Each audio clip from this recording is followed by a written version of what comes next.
think it'll be over in July. Maybe in August, you might start to see the light at the end of the doggone tunnel. And there may be some hope. And then people will start to party again real soon. And act up. And everybody, the gangbangers will start gangbanging. And back to the same, and all the racist people start shooting up churches and synagogues again.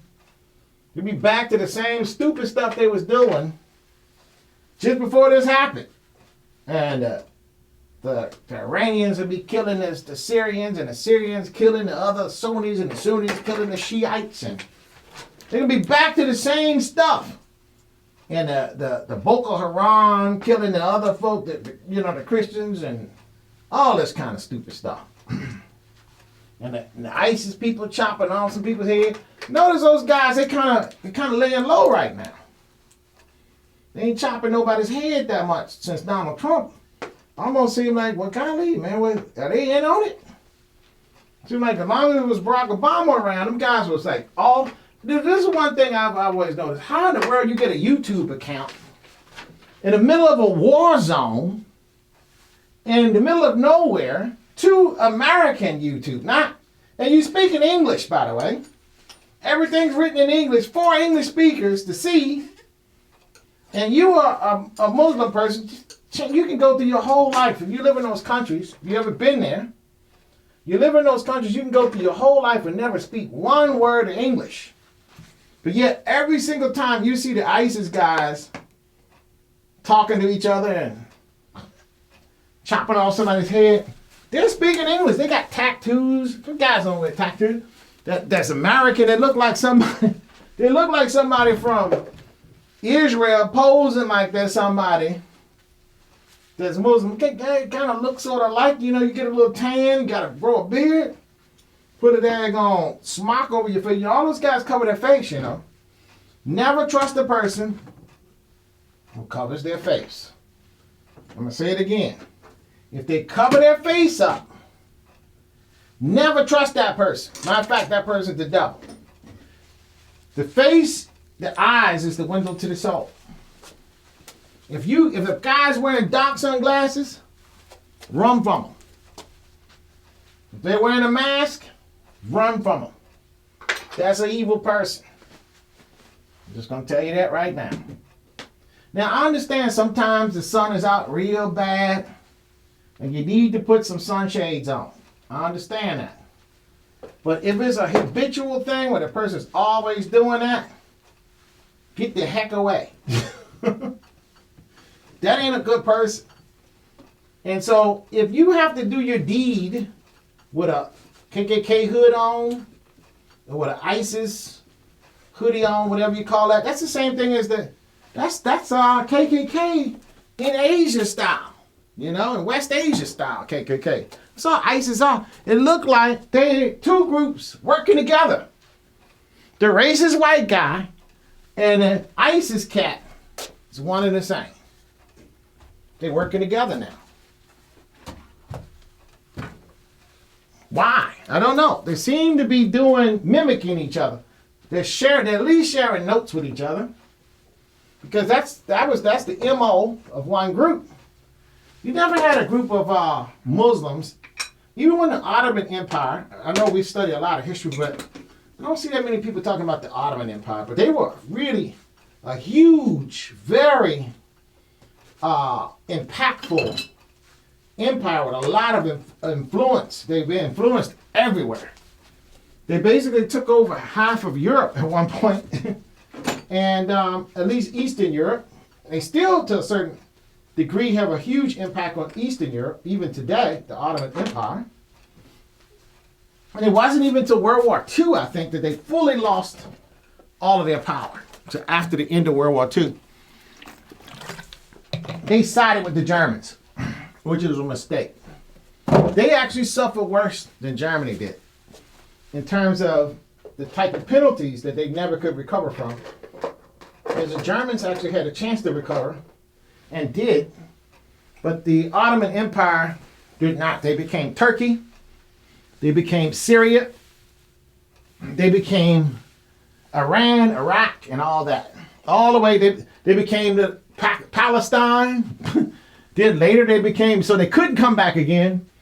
They became Israel. That's why we have Israel. So the Ottoman Empire could never, ever, ever, never come back again, because they were some butt-kicking Muslim dudes. I just want to let you know that. They was the Muslims that was kicking buttocks. I'm going to say it that way. The word is buttocks.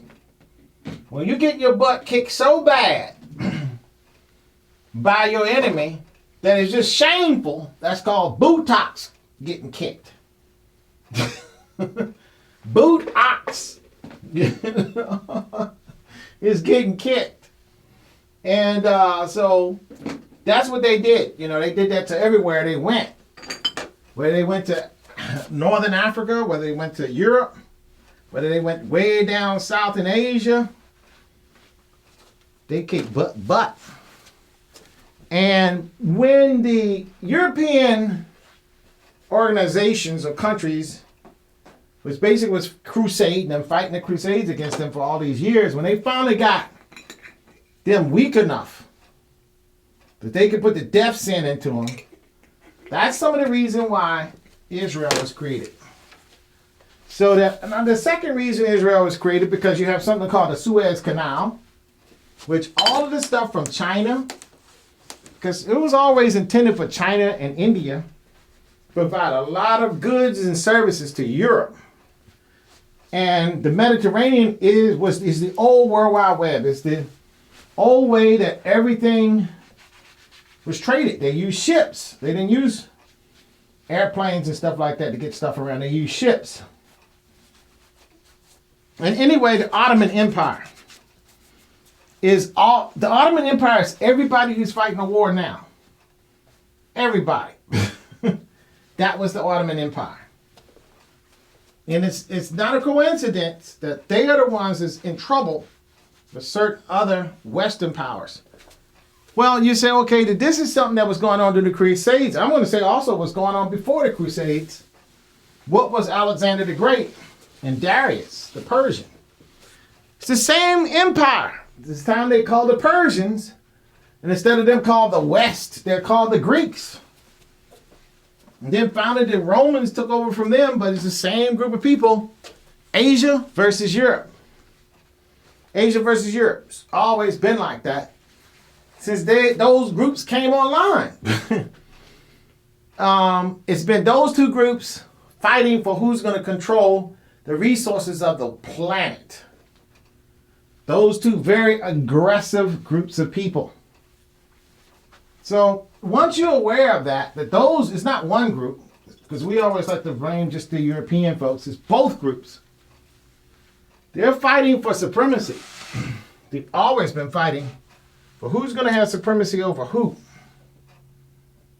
And that's what all of this stuff is about right now. Now, that's why people can blame people for the coronavirus, because these groups know who their enemies are.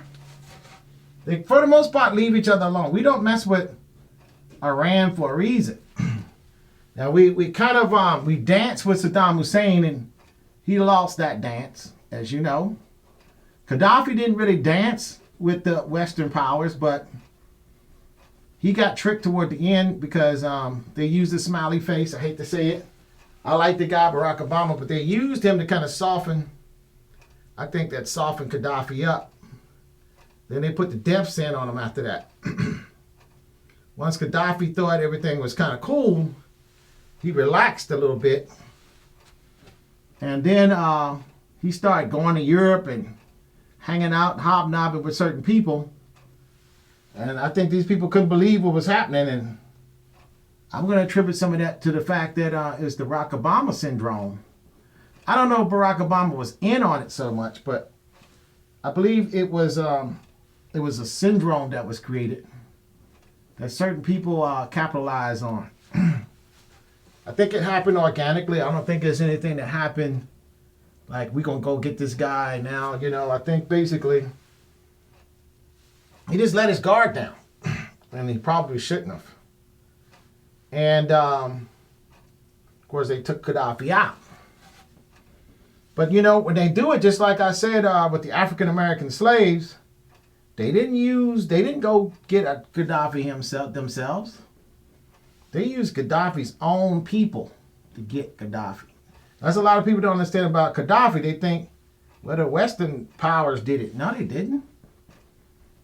His own people did it.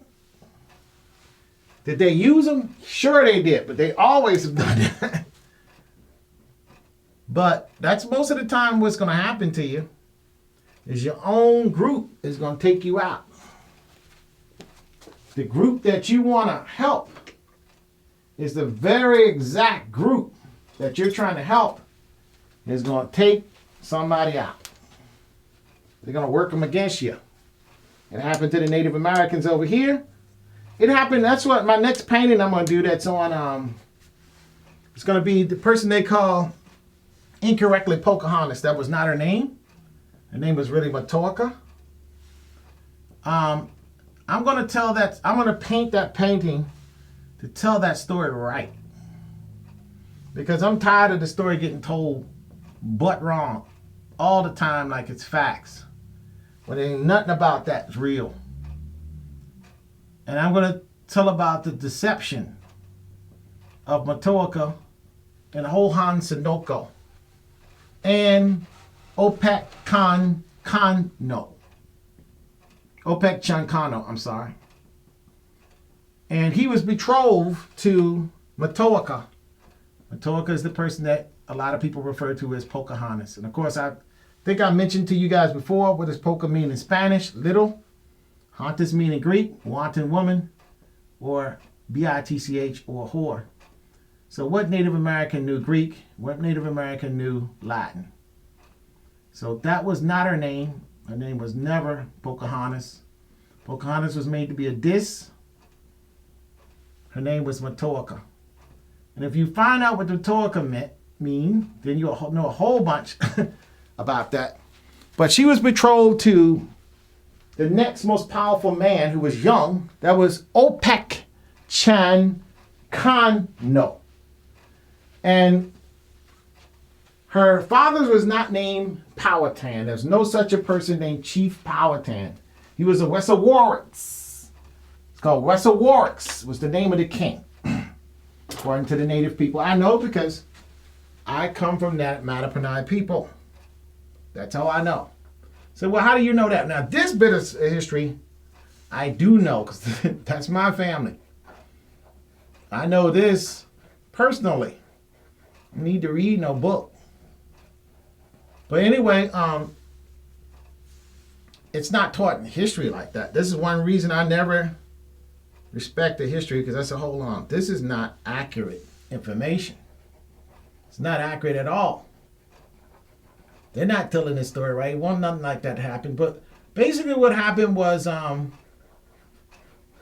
they gave, I forget the name of the trader. It was a Native American person.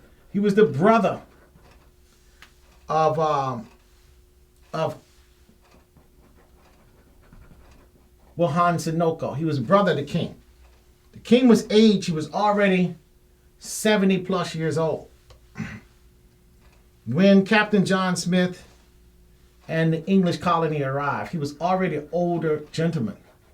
So he was looking to pass his kingdom on to the next king, which was going to be Opec Chankano. Opec Chankano.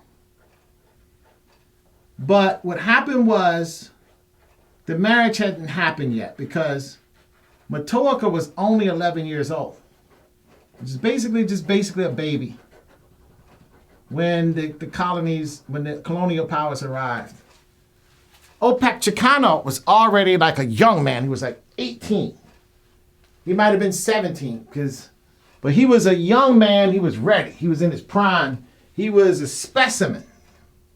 He was tall. He was strong. He was tough, and he was a power to be reckoned with. And what happened was he was kicking the colonials' booty. Now, his father-in-law, which is Matoaka's father, Wahan Sinoko,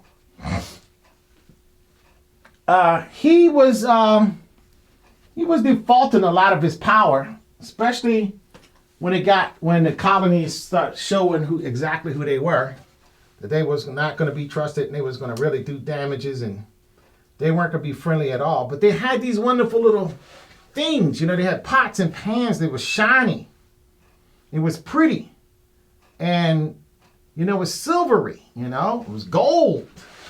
And the Native Americans from this region had never seen these things before, ever, in their life. They've seen shells, they've seen pots made of clay, but they'd never seen silver and gold and pots made of silver and gold. And what happened was one of Ohan Sunoko's nephews, who was fairly young, he wanted some of this stuff. He wanted the gun. He saw the rifle. He wanted that. He saw the power of that thing. He wanted the... now, I'm pretty sure there was a Native American from another tribe more south, like towards Florida, maybe toward the Carolinas somewhere, that could speak the language of the Tsenicamoka. I'm pretty sure of that, because it had been impossible to do some of these things that they were doing without them first, the English first, finding somebody who could speak their language and basically telling them, I don't think their English went somewhere without really some real hard information on what they could expect to see and deal with and encounter. So I think they had an individual that was a translator who actually knew the Tsenicamoka language. They could actually speak to the people and communicate to the people and know something of the culture. They knew who they had to find. They knew who they had to find. And in the Native American tradition, it was not the man who made the next king. It was the womb of the Rexawarix, the woman, Matoaka. It was her. Her name basically means divine womb. I mean, basically, kind of means the Ankh, kind of means the Kepara, the place where the royal blood flows. That's what her name means. That's why they couldn't have her to keep her name as Matoaka. Because it basically, there always had to be somebody named Matoaka in the Virginia area. Always. It's been that way forever. It always will be that way. It never will be anything else. But the English couldn't have that. They couldn't have a situation where there's always going to be a person making a claim for the territory. Because after all, they wanted the territory for the queen, who's the Virgin Queen Elizabeth. That's how we get the name Virginia. She was so-called Virgin Queen. Okay, she was the Virgin Queen. And the Virgin Queen, that's why we named it Virginia. So they took away the name Matoaka. This whole region, instead of Virginia, from all the way from D.C., Delaware, all the way down North Carolina, should be called Matoaka or Tsenicamoka. But those words were kind of interchangeable with the natives. They didn't have names like we think of them today, like our nation is called the USA. It wasn't like that. You had, just like you have in Africa, you had tribes. And then you had tribes as cousins to another tribe. They have kind of like a relationship, an ancient relationship that they're different, but they've been exchanging with each other and intermarrying with each other over time for, say, a couple of hundred years or so.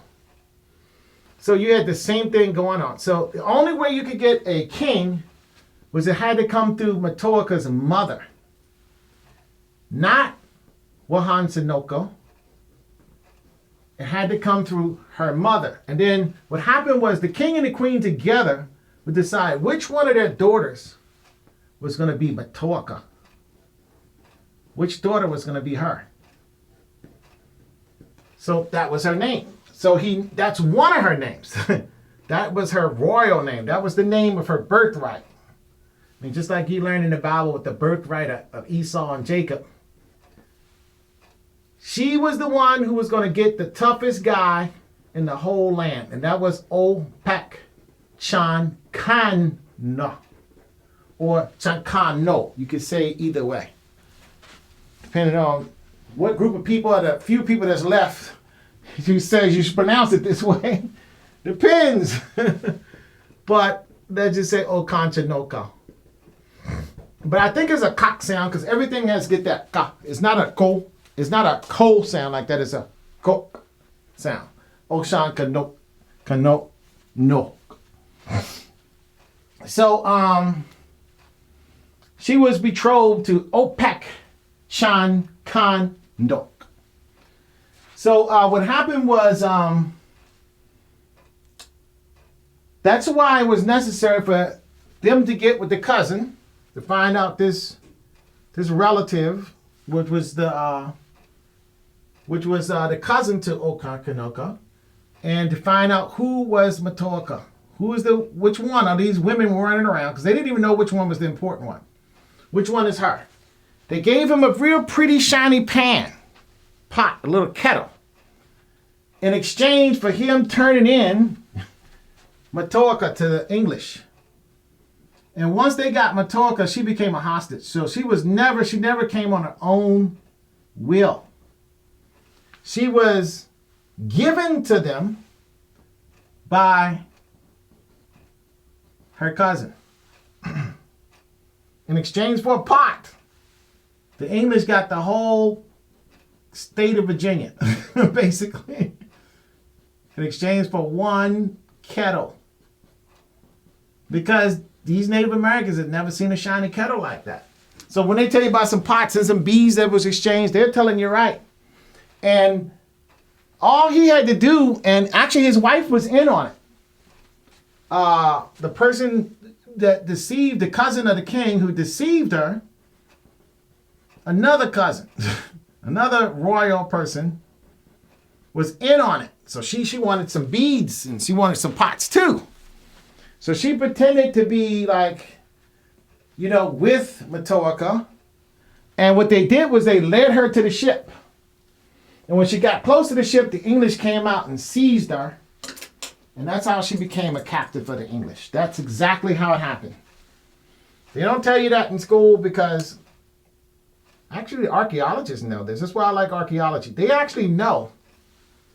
But according to our Department of Education, they don't want Americans to know that. They don't want you to know exactly how they got this country. That's nope, you can't know that. So we're not going to teach that. But even though some universities, they teach it. And I think you even can find some information on the internet and you can read some books by certain scholars. But in terms of our actual school systems in this country, they're never going to teach the average American that.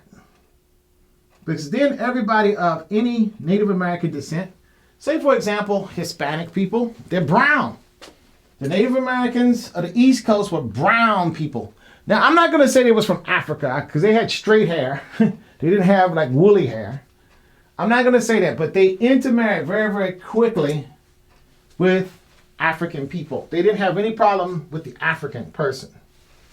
Most of the time they had a problem because they were really friendly people. They were tribal people. The Native Americans of the Americas were very friendly. I think the Native Americans, even in Mexico, was friendly as well. The people that they met, though, and they were dealing with, they misjudged. They weren't friendly. They were after gold. As a matter of fact, that's exactly what they were after here in Virginia. There was no gold here. They didn't know it at the time. They said, okay, we found all that gold in Mexico. There's got to be gold here. We got to get rid of these Native Americans so we can get down and put those some mines out there and get busy. That was the whole idea.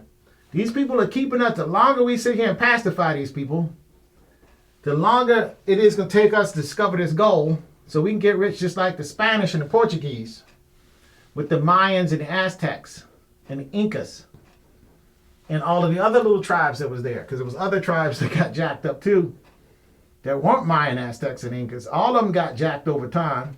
Those cultures have been basically supplanted and erased. And it's a shame. The people are still there, but they're Catholic now.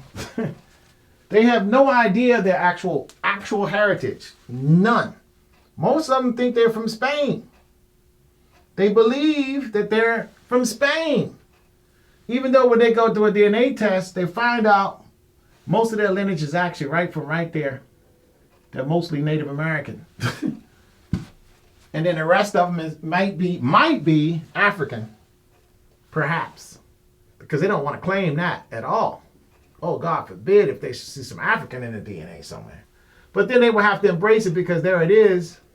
It's science. So the death of religion is going to be science. That's what's going to bring it on. Now, I'm not going to say religion is going to die. I'm just going to say it's going to slowly become less and less important. Because right now, what is very important is for people to stay alive. That's really, really important right now. And when the religion doesn't keep you alive, but science does, that's going to speak volumes.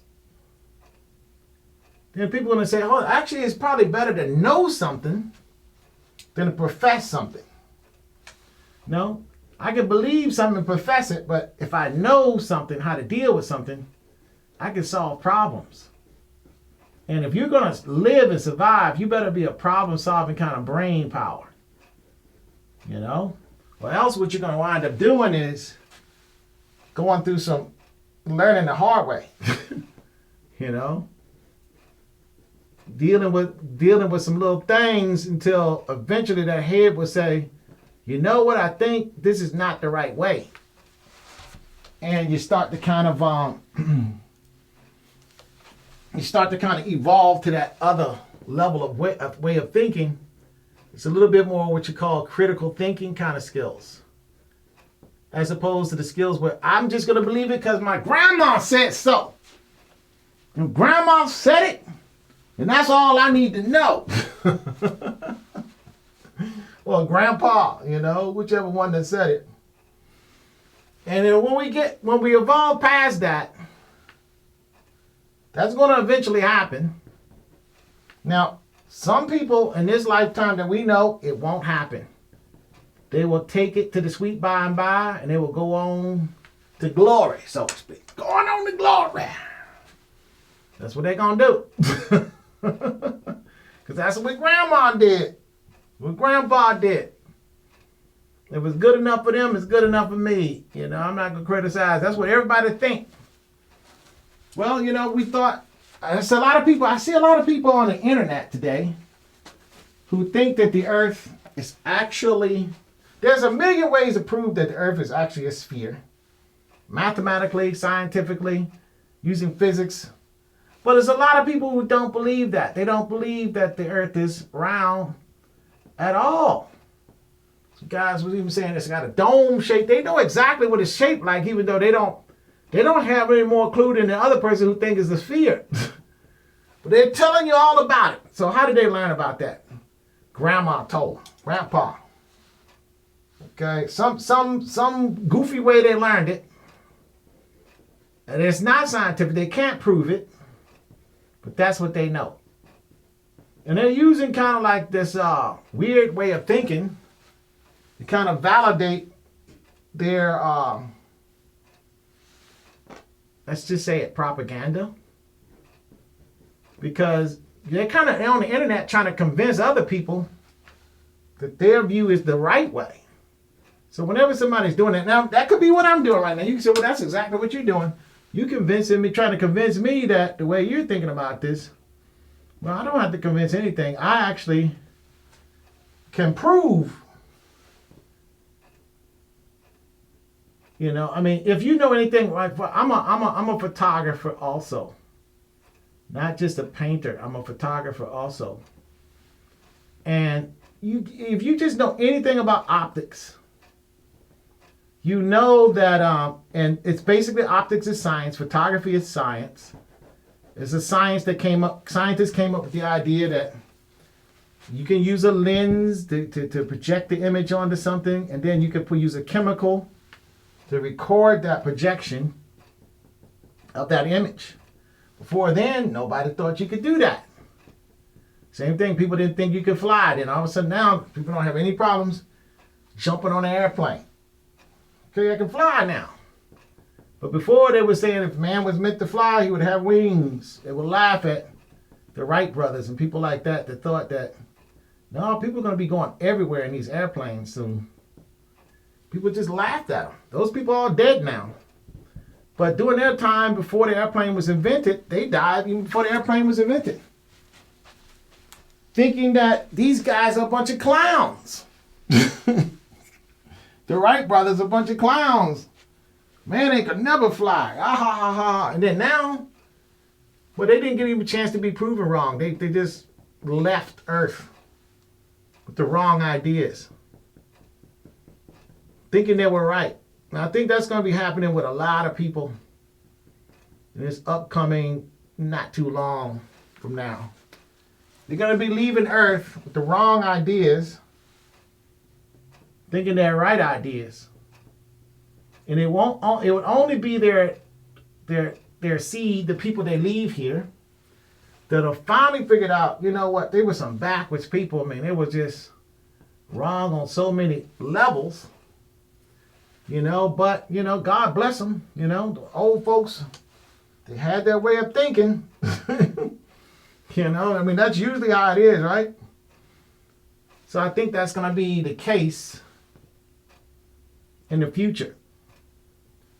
When finally we would be so far, the average in education would be, science is going to get pushed. A lot of people are going to see it's really important for us to have scientists so we can figure out this corona thing and we can get healthy. It's important to be doctors. It's important to go for some more lofty type career decisions. You know, I'm an artist, so maybe I didn't go for the lofty career decision. But there's going to start to be scientists, but I am a scientist to a certain level. You know, I have to know chemistry to be able to mix your colors and do a lot of things. You have to know chemistry. So artists are some chemists too. I mean, when we discovered a long time ago how to mix oils and come up with a different type of painting system, and I hate to say it, a lot of those so-called Renaissance masters, they were using lenses. Just want you guys to know that. I mean, all of a sudden they just start painting stuff that look very realistic. Just suddenly, just went from this to that. With the invention, somebody was doing it somewhere in the dark, all by themselves. This person that was, you know, I guess it was no thing called scientists then, but they just knew how to operate lenses. You know, that was their skill. That was their art form. It was something that they developed. And others saw it, you know, and desired to learn about this phenomenon. And hence you have things called, you know, scientists now. But a lot of disciplines, including the visual arts, fine arts, evolved. We had a renaissance because of advancements in science. It's basically technology. Technology and science is the same thing. And so it's amazing that people don't believe in certain things, but yet they're on a smartphone. They don't believe certain things that man can't go to the moon, you know, but you're on a smartphone. You don't even know how that works. Average person, they had to explain to you right now exactly how does the phone you're using to view this video on the internet, how does it work? That person wouldn't be able to tell you. I challenge almost a lot of people to be able to tell me that. I challenge you. All you know is that it works. You're not even interested to know how it works. You're not even interested in that. All you want to know is that when I click this icon, my live better come up. I mean, you know, I click this icon, my live better come up. If it don't, I'm going to be mad. You know, that's all we really need to know. Or, you know, if I go to pull up if I say Siri, if I got an iPhone, I say Siri, give me the directions to the nearest chicken fried joint. And if it don't come up with the right answer quick, I'm going to be upset. That's all we know. You know? We don't know how Siri's work. We don't know how the programmer did it. But you know, you're never gonna be as you're never gonna be as strong in society as the person who is programming. If you have a phone that's smart and you can't program your own phone and you're trying to, you know, nation build, how are you going to be on somebody else's technology and build a nation? You're going to have your own technology. You know, you're going to have your own smartphone. You're going to have to be the one who invented the smartphone, because the one who invented the smartphone is probably going to be most likely the one who's telling everybody else what to do in that society. So that's something that we need to focus on, I think, because that's exactly what happens now when we go to Facebook jail. It's like, okay, this guy right here says, if I don't do this, if I don't mind this thing right here, if I break this rule right here, this rule that he made up, I'm going to lose my privileges to go and annoy some people on a Facebook, you know? And I don't like that. Now, I'm not going to say that we on Facebook annoying people, but there's people on Facebook annoying me sometimes. So I could only imagine, most likely, I'm annoying somebody else, just like this other person is annoying me. You know, we're annoying each other. So, but that's the person who's making the rules, because he's the one who has the technical skills to create Facebook in the first place. We don't have the technical skills to create Facebook. We just know how to click the icons. So we're always going to be subordinate to that person, subservient to the person who actually does know how to make Facebook work. He is the one who invented it.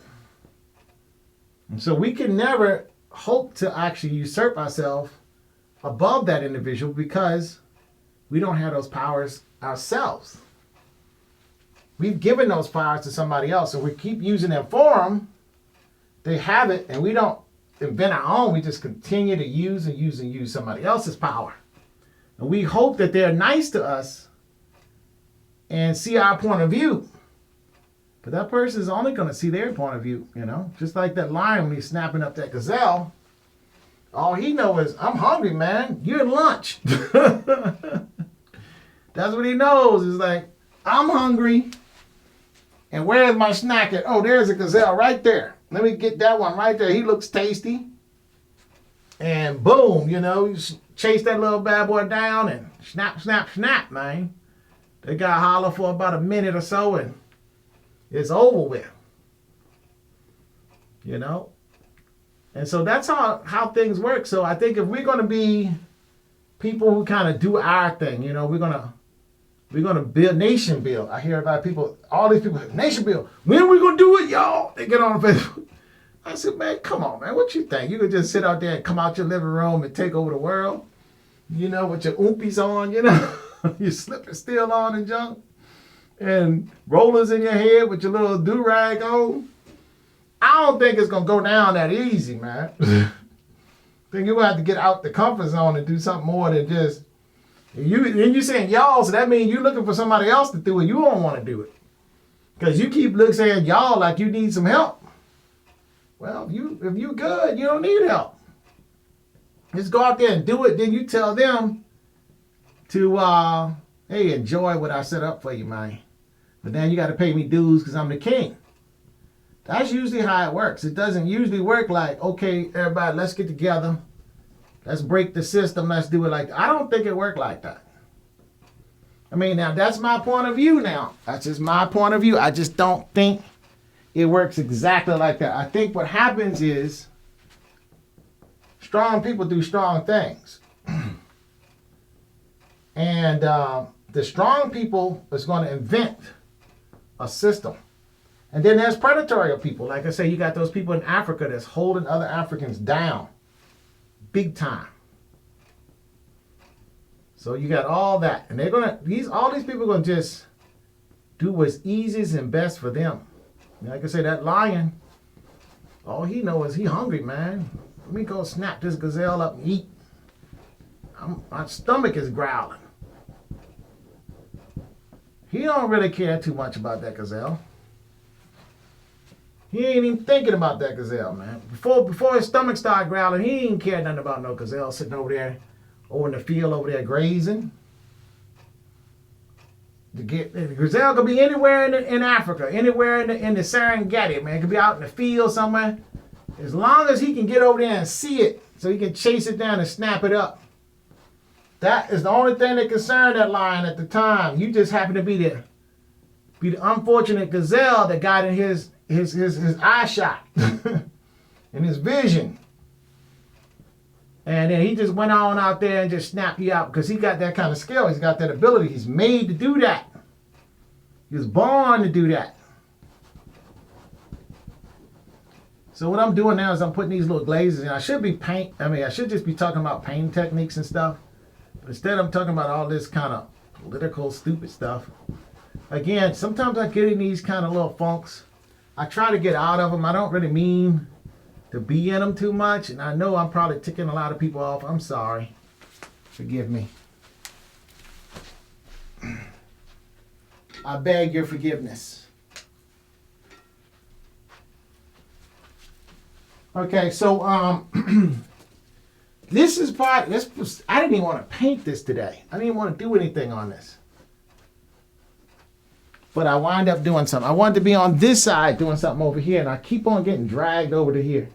Okay, so I painted some of this. I still have a little bit of this hieroglyphics here down here to paint. So let me get to painting that real quick. So I think if we're going to do any kind of self-empowerment, it's got to come from us, for us, by us. We're going to actually have to build the infrastructure ourselves. We're going to be scientists. And we're going to have to actually start building our own Facebook, our own smartphones, our own cities, countries.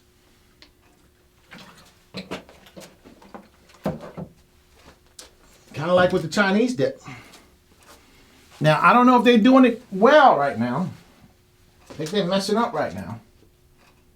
But we're going to have to do some shape or form like that.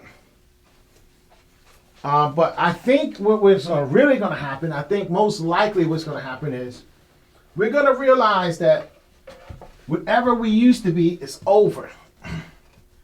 If we were Africans, we're not Africans anymore. Africans are Africans. Matter of fact, they're not Africans. They're Yoruba, Bantu, Zulu, Swazis. You name it, is a tribe for it. If you don't believe me, they will let you know right away. Do you have a language? What's your tribe? You just a dumb person that was a descendant of a slave. You speak English. How can you tell me anything? Oh, they'll let you know that real quick. If you tick somebody off from Africa. Now, I'm not saying that we'll be ticking each other off and we hate each other. Because I love African people. But I have had a couple of them basically get a little upset with me. Not a little bit upset, get a lot upset with me. I was wondering, I said, well, what in the world I do to the brother, you know? What in the world I do, man? The brother is kind of blowing a cork on me. And essentially, he was asking me some questions. I mean, this brother was from like South Africa. At least he was presenting himself like he's from there. He's probably American, probably a Hebrew Israelite from America. And he don't like the fact that I'm into Kemet so much, so he's trying to play with me. I don't know who it was. I don't know what he was trying to do, really. All I know is that this bro kind of blew a cork on me a little bit, you know? Because some of the things I was explaining to him about Kemet, all of a sudden he didn't agree on me. And then he said, well, look, man, I'm actually a Rasta. I said, oh, for you from South Africa, you're a Rasta. Then you act like you were interested in Kemet. And then you sit there and say, well, what's wrong with Jesus? And I said, "Hold on, this is making a whole lot of like mixed information here. Either you're gonna be one thing, or the next." And I'm not trying to convert you to a religion. I mean, this is not a religion. I'm a historian. I'm into history. I'm not worshiping anything. You're worshiping something. And you're thinking that what I'm doing is trying to spread something to convert somebody to. No, you're the one that wants to follow a doctrine. I don't want to follow nobody's doctrine. I'm my own doctrine. I make my own doctrine. What I want to do is what I want to do. I'm not necessarily bound by all these people's rules and regulations on this is how it's got to be done and this is how it's done. This, that, and the other thing. Because at some point we evolve, we move on, we get more advanced. We learn other ways to do the same thing. Or we learn ways to do things better. Let's even put it that way. We learn ways to do things better. So,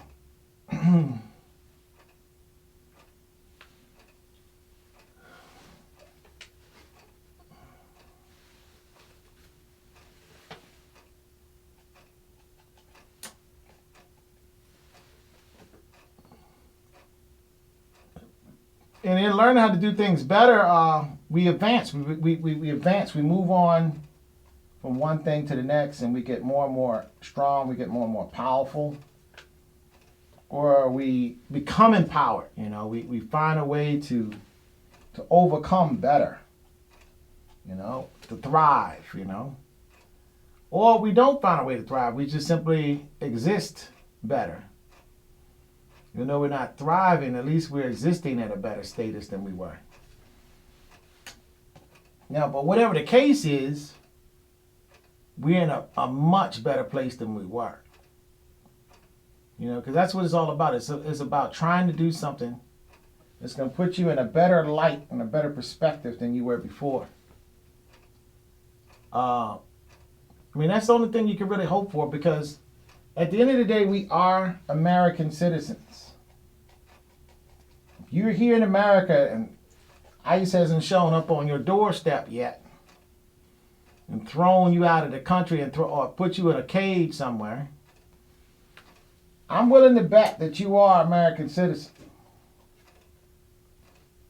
And therefore, you might not feel you're getting a good deal, which a lot of the middle class America, not just you, a lot of middle class America feel like we're not getting a good deal. That's why I say when we get to the next election thing, whoever says it's going to be, my main issue is free education for the youngsters, because I think that's going to really help we don't need somebody to say, what are you doing for the African American community? We just need policies that will help everybody, but also, more importantly, make sure that it helps solve the problem of African Americans. Okay, so that way it's more democratic. It's not like you just saying, one group of people get to get help and the other group of people get nothing. Or you're just targeting one group of people to get help only. And that's the whole idea of reparations. And I'm not to say that I'm against reparations, but I think the time for that was over way before World War II. Over actually after the Civil War. And during that time in the Civil War, black people could barely walk somewhere without getting killed, much less demand anything. We can do it now. We can kind of halfway say, okay, I demand reparations, that kind of thing. But it's a little bit too late, because you're the great-great-great-grandson or granddaughter of the slave. And yes, some people got rich, but a lot of people came to this country just recently since then. Matter of fact, the lion's share of European people came on those Lusitanias and Titanics and stuff like that. They didn't even come over during the time of before the Civil War. Especially if you're in the northeast section of the country. Most likely your ancestors are Polish or Italian or something like that, or Jewish. And you came, their ancestors came after World War II. Some of them came after World War One, but they came way after the fact. And so you can't expect those people to pay money for something they really didn't have. It's proof positive. Just like you can prove that you were the descendant of slaves, they can also prove that they didn't have nothing to do with slavery because their ancestors were still in Europe. And you might say, well, the Europeans benefited, but they were peasants in Europe. They might even fought a war and lost it. And half of the family got jacked over and killed and everything else. So they might have had it almost just as bad. Not as bad, but it was pretty much on par with, what African Americans were suffering through. Some of it, depending on which one. Some of it wasn't. Some of it, people just saying that, that just because they can, because they don't want it just the African American to say anything. However, but a lot of it is true that, a lot of people, especially like from Italy, for example, if you was from southern Italy, you was getting jacked up. Because what people don't realize, they think of Sicily as just the island, but the people from that culture was in the southern part of Italy. And sometime around the 1900s, the turn of the century, the northern industrial part of Italy got kind of advanced. They started making things and making money.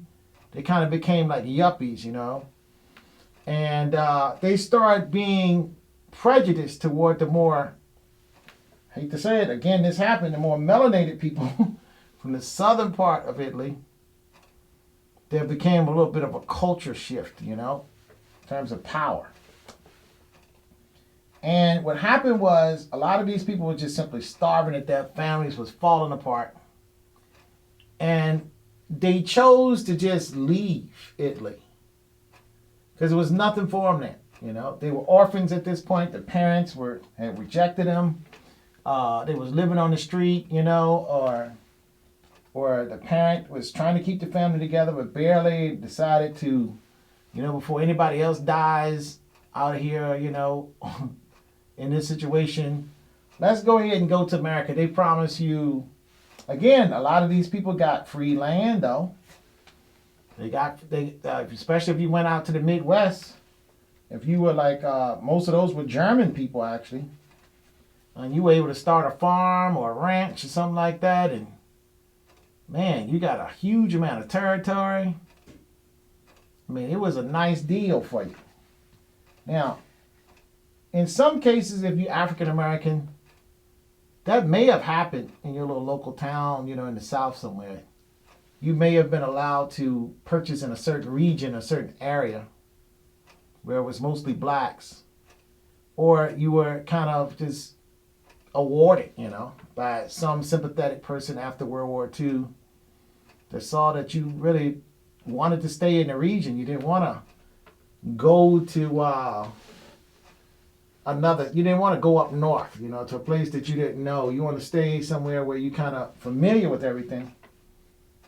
A lot of times those people were awarded some property for free, It was kind of done very randomly, and I'm not going to say undocumented, but it wasn't really something was like a big thing, but it happened a lot. It wasn't like a government plan. It was just kind of something on a local level that happened kind of organically. Whereas some blacks, and some of them are still living on that property today. Some of them might even sold it, moved it into the city, a couple of generations back. But if you trace but a lot of times they did buy their land. They just worked real hard, and they were allowed to kind of farm the land and work it like they used to. And some sympathetic person, sold the land to them, so they actually earned the land. So not only were they weren't necessarily given anything, but anyway, there was something done where there was a way for that person, that was made, and there was some decent white people in the South. I mean, we always, we kind of say to all the, you got to be KKK if you're from the South. No, there were some people from the South that did not like slavery. They did not like the effects of slavery. They did not like the way blacks was treated.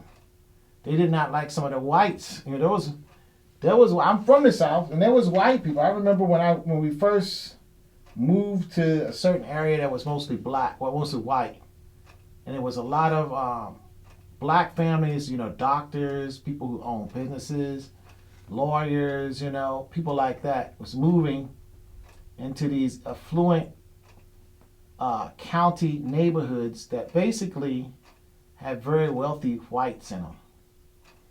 If they weren't very wealthy, they were poor, but they'd been living there since forever, for a long time, and so they kind of came with the territory. So, and with the ones that was the worst was the poor ones that just came with the territory because they was poor. But they didn't have any problem letting you know that you aren't supposed to be here. But there was some white folks that was allowing that to happen because they were trying to integrate the area. They was trying to get blacks into some positive positions. Some good white people trying to get blacks into some positive positions in the South. And blacks was allowed to buy homes in areas for the first time that they had been in past times forbidden to buy homes. And what happened was you had what you call white flight, where a lot of white folks just basically did for sale sign. I mean, that happened in my neighborhood. My dad bought a house, and I think we were like the fourth black family in this particular neighborhood. And the first ones was getting all this flack, It was like the Robinson family, and there was another Wilkins family. And they was getting a lot of flack. But then when we moved in, I think we might have been a third family. I forget. We were one or the other, the third or the fourth. But just when the fourth family came, which was us, or the third family, and then right behind that, it didn't take that long before there was a fifth and a sixth. So we didn't stay. It wasn't like we was the fourth for a long time and everybody left. But it was a trend that was happening. You could see what was happening. Blacks was coming out and getting some of these places that they had been denied being able to go into for a long time. This is right after civil rights. This is in the early 70s, during that kind of time. And anyway, I was real little, but I was aware. I was a very adult youngster. I was a very, very smart. I might have been like 5 or 6 years old. But I was a very, I would have conversations with my dad sometimes. He said, "Are you sure you ain't a grown man?"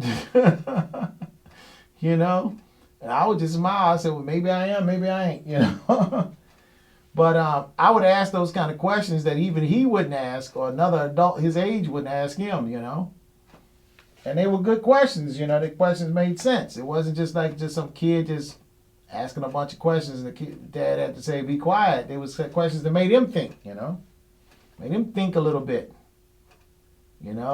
Pushed his norm a little bit. Because I was always that kind of a person, I was kind of always sort of like that. Alright, so basically what I'm doing is just going there and painting everything better, everything sharper. Just going around it. Sometimes I think I'm painting it worse. I think in the case of what I just painted right there, I might have painted that worse. So now I'm going to have to go back in, see if I can do something about that, fix it a little bit better. So like I say, if you don't have good darks, you can't have good lights. Sometimes we get the modeling on stuff and we kind of use a light color. We model out all of the shadows until the image looks just way too wimpy. And what makes stuff look good, in my opinion, is good shadows in the artwork. I think you should focus more on shadows than anything else when you're making certain imagery.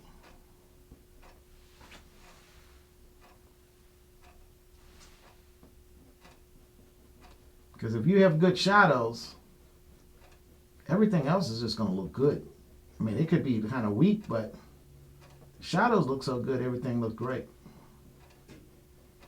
But if everything else looks really, really good, but the shadows is real weak, the thing just looks weak. Okay, there we go. So I think I was able to resurrect that back a little bit after messing it up.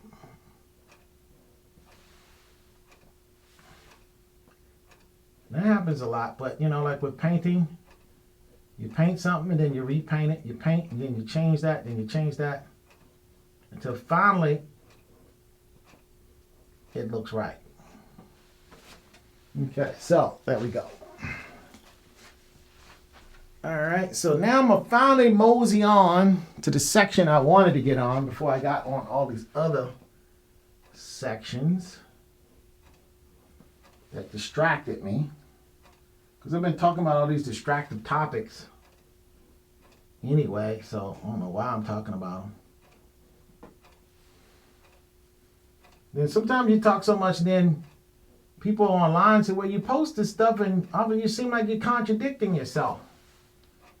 Well, like I say, in order to be a good debater, you got to be able to debate against somebody. And sometimes the person you're debating against is yourself.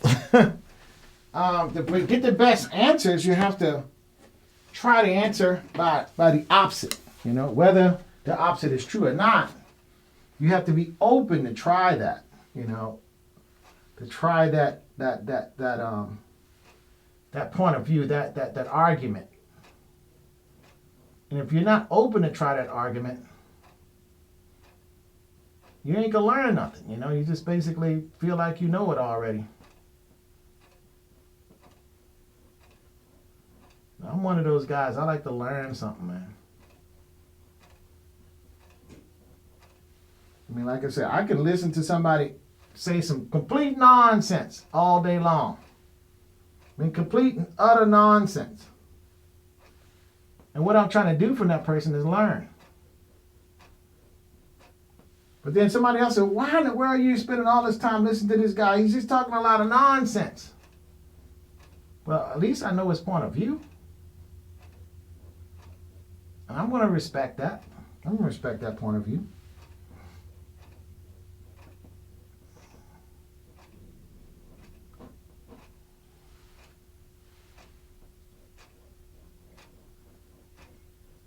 I'm going to respect that point of view. But at the same time, I kind of expect that person to respect mine just a smidge, not a lot. Don't have to respect it a lot, just a little bit. You know, give me some room to maneuver too.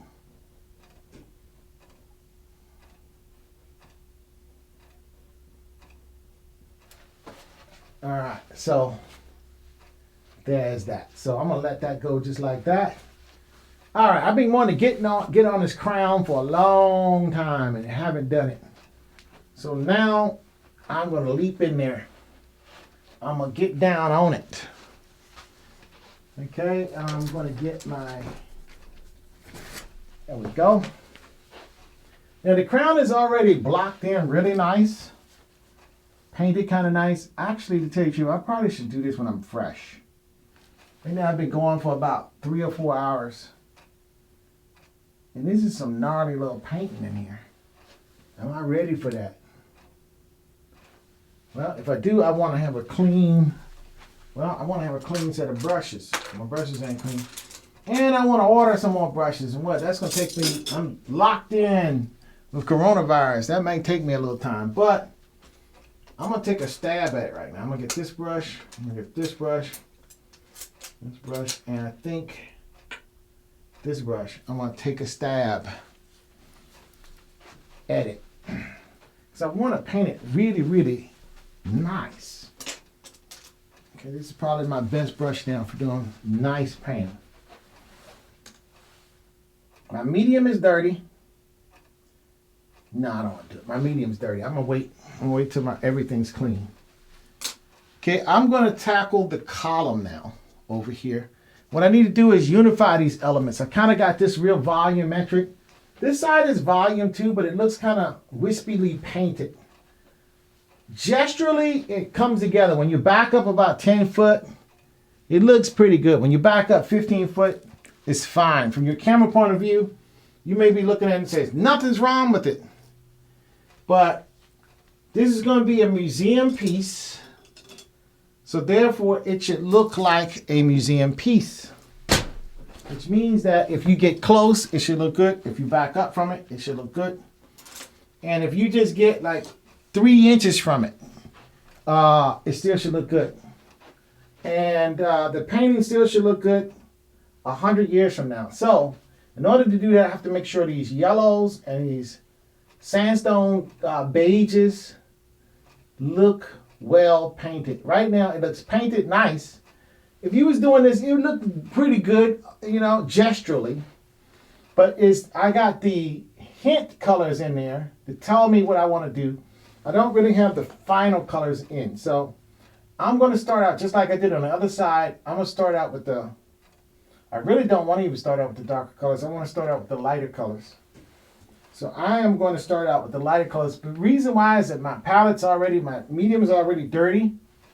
My palette's already starting to get dirty. And I don't want these yellows to get any dirtier than what they already are. So again, what I'm doing is I'm working in layers now. I'm going to put over top this very gesturally done, but very nicely done layer of paint. A better paint, more meticulously painted layer. That's a good way to describe it. A more meticulously painted layer. And I'm going to go in with almost pure lemon yellow. Not even lemon yellow, I'm sorry. Cadmium yellow light. And I'm mixing it. I mixed it with quite a bit of medium. Because again, I don't want it to be real glossy, but right now, this is my beginning layer. I'm going to be painting into that with drier paint layers. But I wanted to go in as pure as I can, lemon yellow, with not any kind of mixes in there at all.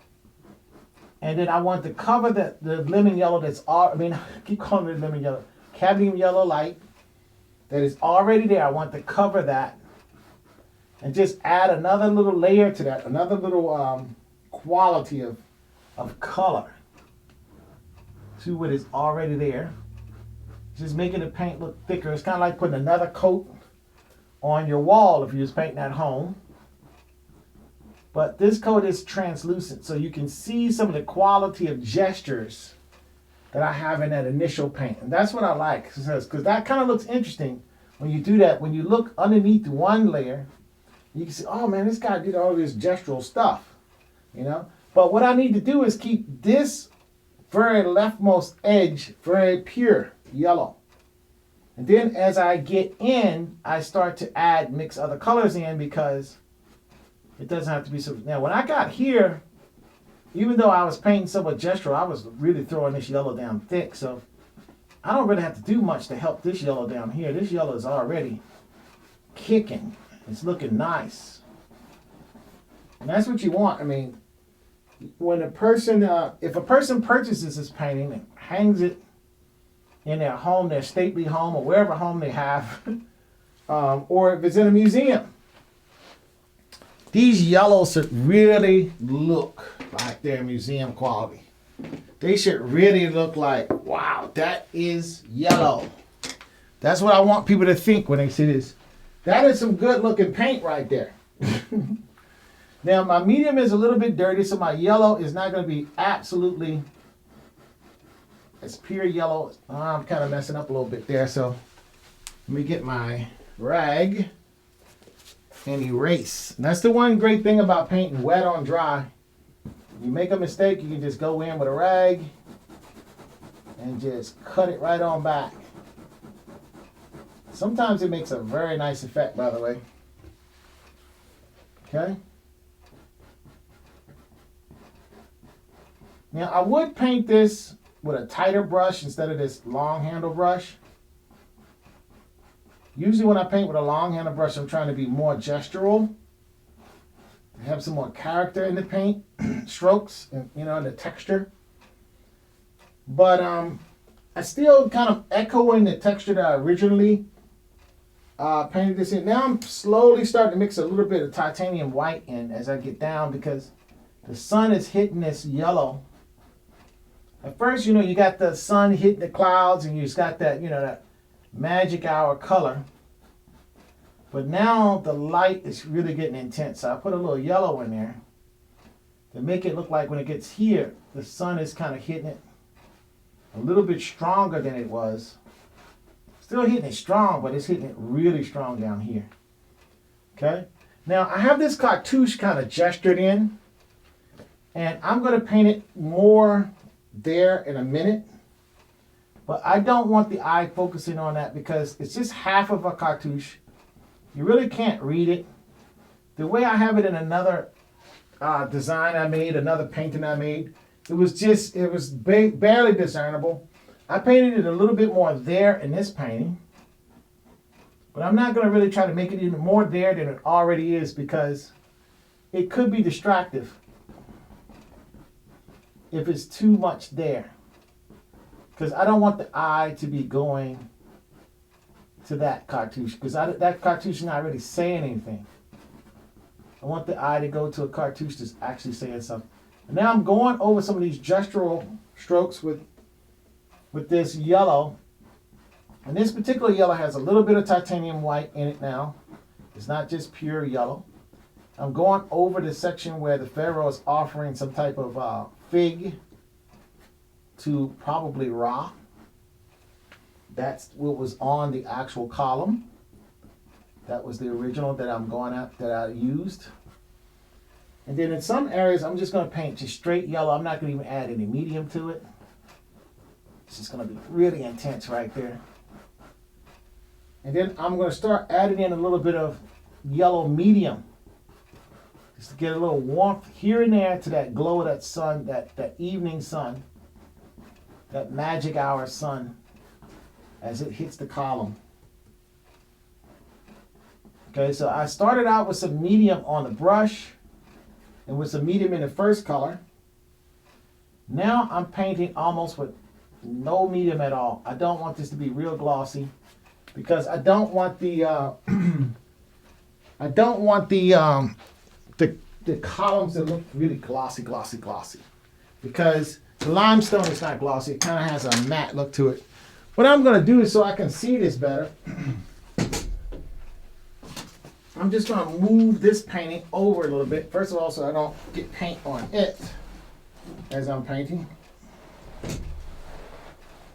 And right there, I'm getting a little bit of a challenge to move this guy. So many paintings. Somebody needs to buy the paintings. They're building up on me. Okay, so now I'm going to move these out the way. All right, so so I can get to that better and I can see it better. And I don't have to worry about getting paint on that painting. And I could always touch it up, but why? Okay, so now I'm going to be able to get right into this. Because what I kind of want to do is kind of get my body over here like this. Because I do like to have a certain angle of what I'm looking at. And you just notice that I'm crunching in on the paintbrush. Because usually when I'm trying to paint this style, that's gestural, I have a tendency to get my head much closer to the canvas. Because I'm really looking at the quality of the paint. And you know, and that's the patina of the paint. That's what I was talking about. Does that paint look pretty or does it look ugly? You know? And yes, paint can look pretty and it can look ugly. And you would think by the way I dress that I don't know what looks pretty, you know, because I'm dressed in all kinds of weird ways. But I do know what looks pretty.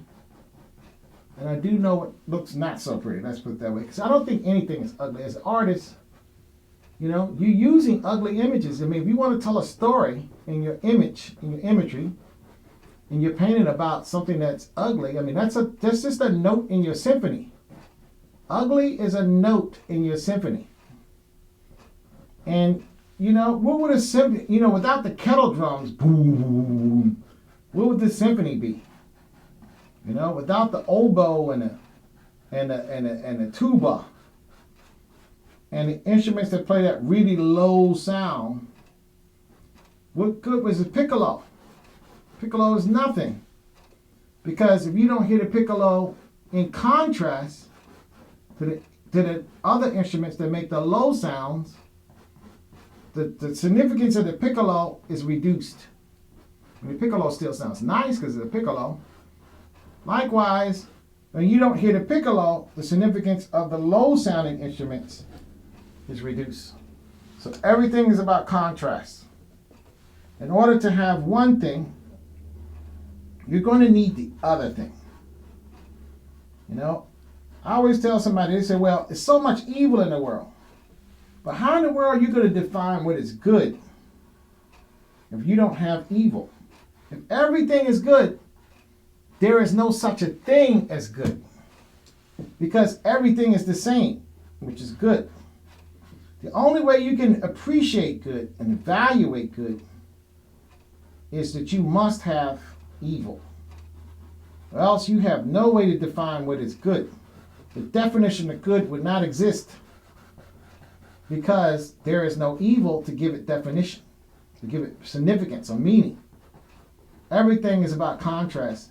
I saw a person with this particular nature of Ra and Seth, and they were both touching the head of the king, which is the Heru, the Nasipiti. And they were asking, I even asked somebody this myself, what is the significance of this?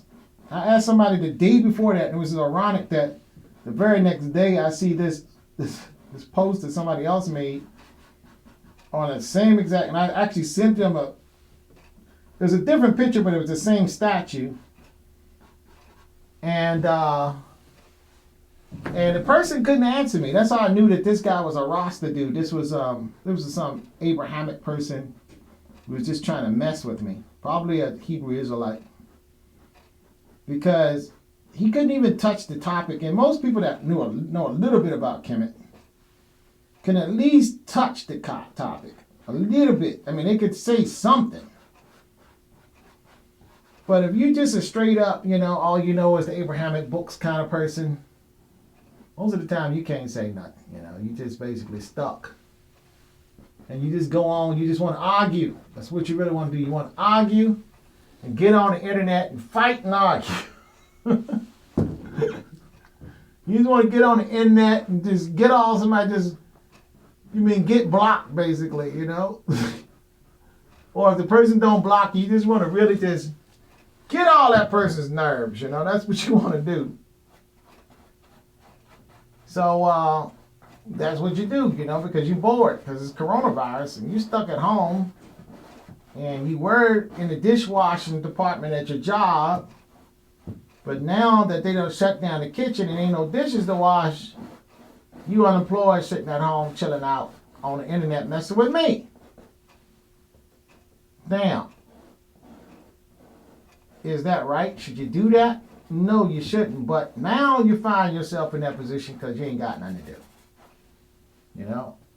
It's not fair to me because I don't want to deal with that, man. I'm trying to, what I'm trying to do?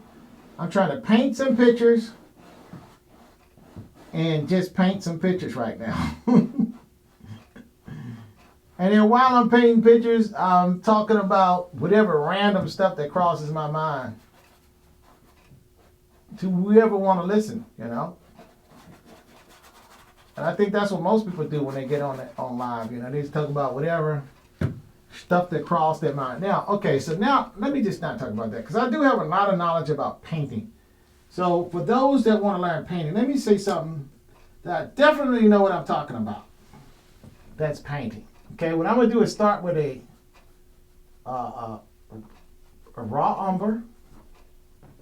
I'm just going to paint this corner right here with dark raw umber. Because I do want to have some chiaroscuro. I was telling people about this. That is just going from light to dark, adding some twist. Just making some undulation. Make things change as it goes from one extreme to the next.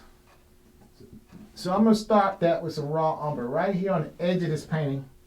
I'm not going to really fool with the bottom too much. I'm just going to start right there. Then I'm going to go over to, different than what I did yesterday, I'm going to go to some alizarin right here, which is kind of like a purplish red or a burgundy red. And I'm just hit by that color with just a little bit of alizarin using the same brush. I'm not going to really mess with the king right there because I just want to model this limestone. Then I'm going to go over that to just a little smidge of, I'm going to leave a little gap there of burnt sienna, which is very kin to that alizarin color. You almost can't even tell the difference from a distance. But I can. Okay, then I'm going to just put a little bit of that right there on that side of his leg. Then I'm going to go over to, actually I'm going to go to mix a little bit of yellow ochre and whatever's on my brush, these colors, with red, cadmium red. I'm going to put that right there. Just make it a little line, basically like the thickness of the brush, like it's a real thick, you know, the thickest line I can make with the brush. Then I'm going to just get yellow ochre by itself. I'm not mixing hardly any medium in this at all.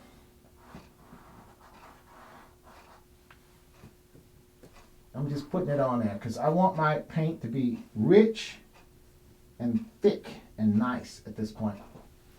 Okay, now what I'm going to do is take a little bit of titanium white.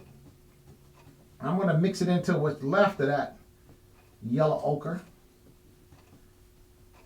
And I'm going to kind of get this kind of like this kind of tint of brown. You know how much titanium white I mix in there. We'll put that right there. Because I'm really going to shift this a little bit different from what it has been for a long time here. Because every once in a while I just want to try something different. I don't want to do the same thing I did over there, over here. I want to do something different. Now, what I'm going to do is get some lemon yellow. Cadmium yellow. I keep calling it lemon yellow. Cadmium yellow, light. I'm going to mix it with some titanium, and I'm going to produce this really nice beigeish brown color. And I think I want more cadmium. I want more beigeish brown, more lemon yellow.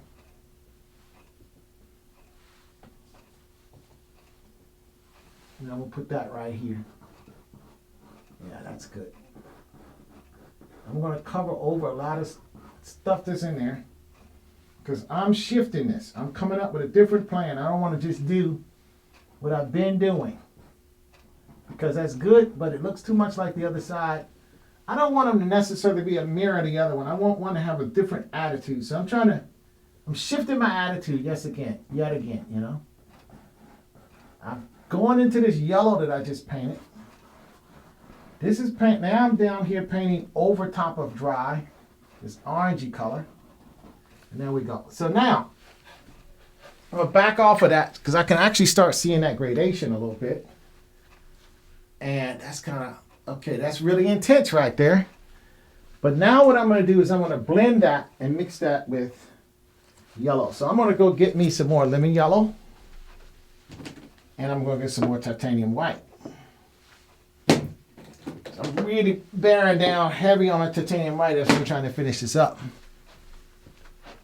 And I might even want to change my brush so I don't get my stuff, so I don't get my colors dirty. So I'm going to grab another filbert brush, which it looks like a flat brush, but it's got a curve on it. If you don't know what a filbert brush is. And I'm going to get some yellow right there, right beside that. I'm just going to get yellow. That's right where that arc hits. That might look pretty interesting. Now I'm getting really artsy-fartsy, colorful, creative here with this. And I'm actually painting very gesturally. I'm not painting like I wanted to with a real tight brush. I wanted to get in here with a real tight brush. And just as fast as I wanted to get in here with a real tight brush, I switched in with a loose brush again. Just that fast. So I change my mind just like that a lot sometimes. Sometimes I'm mad at myself, sometimes I'm not. Sometimes I say, oh wow, that was pretty cool, you know. And I wound up getting some interesting paint out of that. So now over here I'm going to add some titanium in it. And I'm kind of bridge these colors up here. I'm going to pick up a little bit more of that beigey color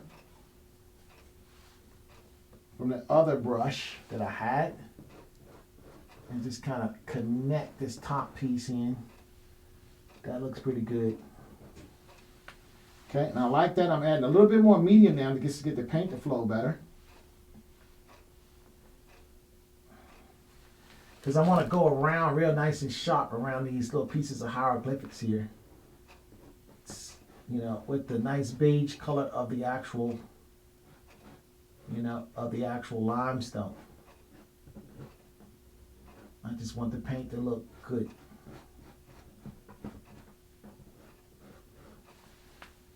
Okay, and that's turning out pretty good. Okay, picking up a little bit, you know, mixing with that still a similar mix to that. I'm just going and cleaning up between a lot of this meta nature. Cleaning up the wispy stuff. And really, I don't want to get rid of that because that's really, I love the way it's painted. That's why I'm painting this way again. And so I like the kind of brokenness of that color. So I'm painting with a transparent color right now. I'm not really trying to get in there and paint and cover over what I have. And that's pretty good. So now that's nice. So next what I'm going to do is blend, blend, blend. So I'm going to put this brush away just like I put the other brush, and I'm going to get a nice blend brush. Since this one is already dirty, I'm going to use this one that's big enough. And I'm going to blend this stuff in.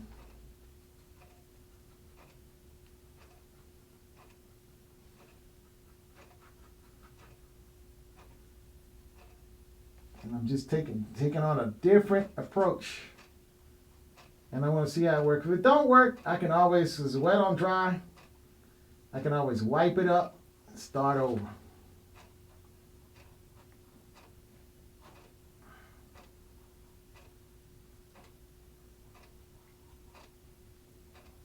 But, you know, you want to see something different. And what I want to do is go from dark to light.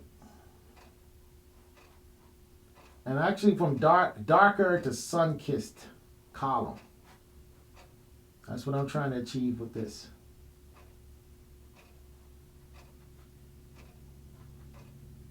But I wanted to look at the texture of limestone. You know, like it's a carved stone. So I want that brokenness in it. I'm almost kind of painting one of those legs away, but it's important for me to see how this is working. I'm going to pick up just a little bit of yellow right here, just to kind of warm that up some with this soft sable hair brush. Okay. Then I'm going to get a little Vimy yellow and a little bit of titanium white on this side. And just try to make some good quality paint in there. I'm going to go around some of this meta nature right here with more yellow, so that I don't really mess up what I've already painted. Because I kind of like some of the stuff I've already painted in this little section here. That looks pretty good. And sometimes all you need is just a little bit of medium, just to put a little bit of a layer, a wash layer of color there. Because you already have a nice thick, you know, layer there, you know, of paint. It looks pretty good. So there's no need to try to mess it up. Now what I'm going to do is blend just a little bit better down here, but a lot better up here.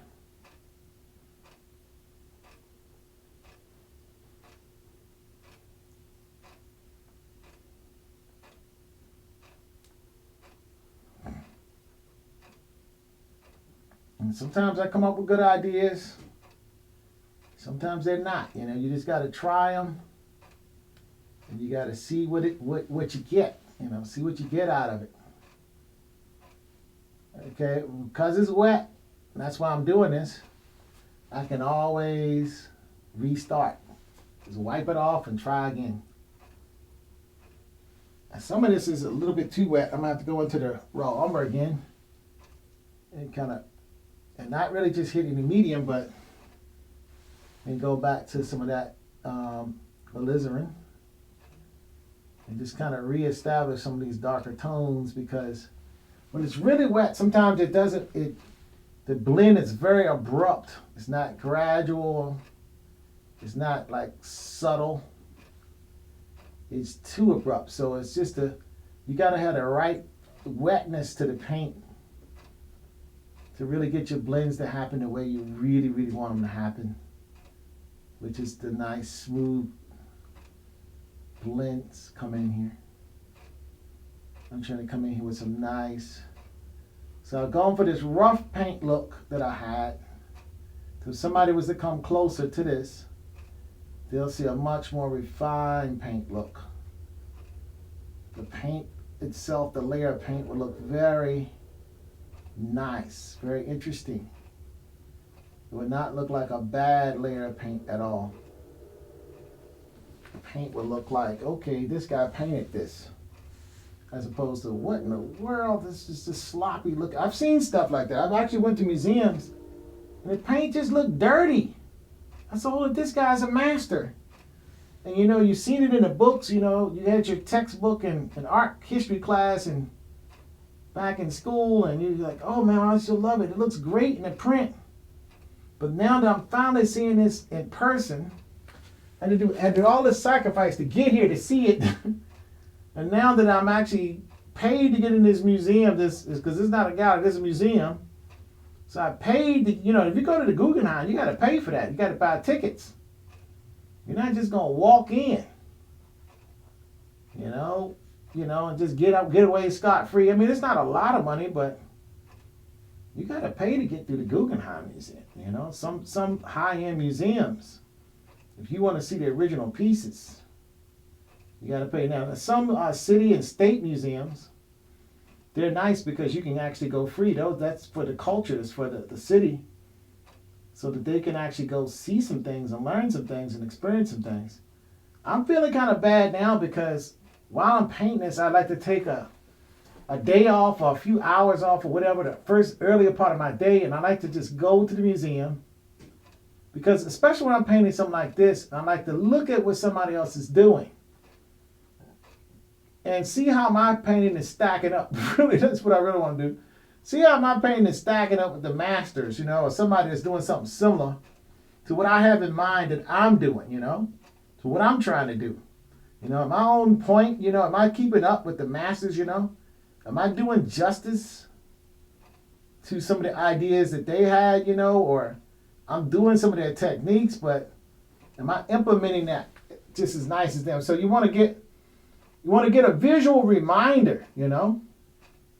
Going to the museum, you want a visual reminder of exactly what were they trying to do. So a lot of times when artists go to museums, that's what they're looking for. They're looking for a visual reminder of something that they want to do in their work, you know. And at least that's what I do, you know. Maybe artists don't do that, you know. That's what I do. And because, you know, that's how you learn. You learn by looking at other people that's better than you, other people that's gone before you, or other people that you respect, you know. That's how you learn. You don't learn by thinking you know everything. Oh, this is my style, this is the way I do it, I don't need to look at nobody else, this comes from me only. But nobody lives like that. Nobody is an island unto themselves. Everybody learns from somebody else. I mean, just your language you learn from somebody else. You weren't born speaking English. Chances are your parents taught you everything you know about how to speak English. That's why if your parents use bad grammar, there's a very good chance you use bad grammar too. Or if they use bad grammar but you went to a nice school, there's a good chance that you might still use good grammar, but every once in a while bounce into some bad grammar. You know, because it's very powerful what you learn as a youngster. So I'm going to just step away from this for a minute. I kind of did a little mispaint, so I'm going to get my rag again. And then I'm going to come in and kind of erase the paint that I got a little sloppy with right there. I got a little sloppity slop in there. Okay, let's see how that modeling is doing. Yeah, that's dark. I like that. Now I need to pull that brown color more over. That's what I'm seeing now. See, that's why it's important to back off your work. I want to pull the ground color more to the left. So that's what I'm going to do. I'm just going to simply, basically mixing right here on the canvas. I'm just simply going from the right, getting that darker color, picking it up with this soft brush, and I'm pulling it literally to the left. Just picking the tone up from there and putting it over here more. Simple as that. But by doing so and mixing it what's already there, it's never going to be as dark as what it is to the right of it. But I don't want to really mess up this nice tone that I have here, so I might have to just put some more tone on. But let me see if that helped me get in the direction a little bit more. Yeah, that's getting there. Yeah, I like that. And I think that's what I'm going to do. I'm going to add some more tone. So I'm going to pick up with this brush. I'm not going to have any medium holly at all. Basically some burnt sienna with a smidge touch of cadmium yellow medium in it. And essentially, I'm not going to say a dry brush because the paint that I already have on here does have some medium in it. Doesn't have a lot, but it has some in it. Because what I really want to do is just bring this, and I'm kind of almost, by doing this, almost mixing like a yellow ochre color. And it doesn't matter if I come over some of this Mother Nature. I can always come in with a darker color and paint it back in. But what's more important right now is putting down this particular glaze over top the other one to create this modeling effect. Now this glaze does cover a little bit. It doesn't cover all the way. It's semi-translucent. It's not totally translucent, but it's semi-translucent. And so it is allowing some of the other color to still be seen through it, which gives it a certain quality. That is a quality that I like to have in my paintings, where I don't make the color by mixing it just on the palette. I make the color by putting down one thin layer, or not so much thin, but one layer on top of another layer on top of another layer on top of another layer. So I'm going back with this, again, with just really a dry brush, picking up a little bit of medium yellow, cadmium medium yellow, and some burnt sienna. And just a little bit of alizarin is in there, just a little bit of alizarin. Not a lot. And I'm going to go right on the side of this face. I don't really want this to get too dark right here once we get to the actual king image. I don't want it to be really dark there, but I don't want it to be, I do like the modeling. So I want just a little bit more there, going halfway, halfway around, or halfway over on the column, at least for this section of the column. Okay, and now what I'm going to do is kind of back off. I'm going to do a little bit of blending, not a lot, because I want to look at it. Because sometimes you're messing up. You do too much blending. You just done all that work for nothing. You got to just get back and look at it. Yeah, that looks pretty good. I'm going to move that over now, because even though it's darker around the pharaoh, or I should say the king, I need to blend it and move it. Okay, so that's the paint started getting a little too stiff for this brush. So I do need some medium. I'm going to use a little bit of medium because, again, I'm painting a thinner layer here. So I'm just touching with a little medium and I'm kind of getting some of it off. Then what I'm going to do is just pull this color over to the left a few more inches, covering over some of the yellow that's there. Get some more tone on the brush, some more medium on the brush, I should say. And just clean up some of the color that bumps up to the king, the hieroglyphics of the king. Clean up some of the color that's bump up to the hieroglyphics with the Meta Nature words.